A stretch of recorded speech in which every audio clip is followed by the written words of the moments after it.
حضرت ابو هريره رضی الله تعالی عنہ نے روایت ته د فرمایي چې نبی کریم صلی الله علیه وسلم فرمایلی چې د رمضان د میاشتې د پاره تاسو د شعبان میاشت صحیح طریقې سره شمار کړئ. دې حدیث روایت ترمذی شریف کړی دی. محترم مسلمانانو ورونو، محدثین فرمایي چې حدیث مطلب دا دی چې د رمضان د خیال ساتلو د پاره تاسو د شعبان میاشت د کتلو اهتمام هم وکړئ، چې د شعبان میاشت وګورئ او بیا هغه حساب صحیح ساتئ او بیا په 29 د شعبان تاسو میاشتې ته ګورئ. که میاشت کاره شو نو بیا به سبا روژئ، که میاشت کاره نه شو نو بیا به بل سبا روژئ.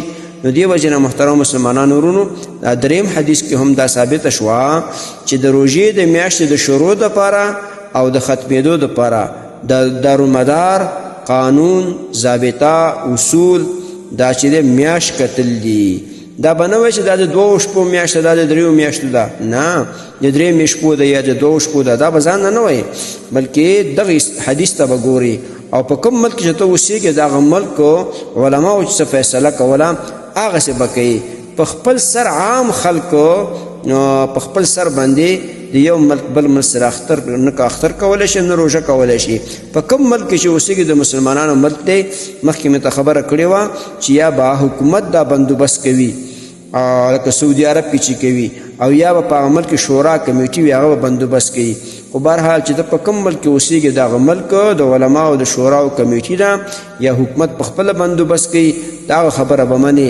په خپل سر به ته د یو ځای بل ځای سره نه اختر کولی شي او نه په خپل سر د بل ملک سره روژه نیولی شي.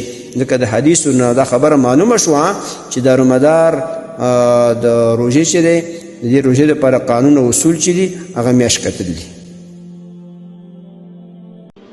محترمو مسلمانانو ورونو، تاسو ته چې کوم روزانه د حدیث د مفهوم راځي نو د مهربانۍ او د ثواب له مخې نورو مسلمانانو ته لیږدوئ او شیر کوئ.